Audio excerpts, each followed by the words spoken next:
Syedaralun, sebanyak 190 migran Rohingya yang selama ini di penampungan sementara bekas kantor imigrasi Kota Lok Sumawe dan PD telah dipindahkan ke Pekanbaru Riau pada Selasa 4 April 2023 malam sekitar pukul 23 waktu Indonesia bagian Barat. Mereka diberangkatkan menggunakan 2 bus dan dikawal oleh pihak IOM serta polisi.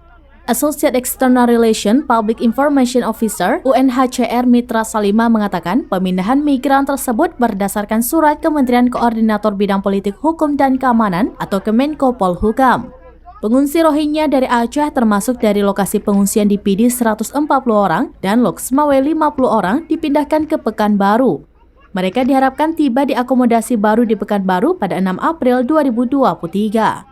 Mitra menyebut UNHCR mengucapkan terima kasih kepada pemerintah daerah dan masyarakat setempat di Aceh atas kemurahan hati dan dukungan mereka kepada kelompok Rohingya lainnya yang tiba sejak November tahun lalu. Pada saat yang sama, mereka juga berterima kasih kepada pemerintah daerah di Pekanbaru yang telah menerima pengungsi Rohingya di kota mereka. Kedepannya, sambungnya, UNHCR akan terus berkoordinasi dengan otoritas dan para mitra setempat untuk memastikan bahwa kebutuhan dan hak para pengungsi terpenuhi. Dengan perpindahan ke Pekanbaru ini, saat ini terdapat 307 pengungsi Rohingya di Aceh di 2 lokasi pengungsian di Aceh Besar 174 orang dan di PD 133 orang.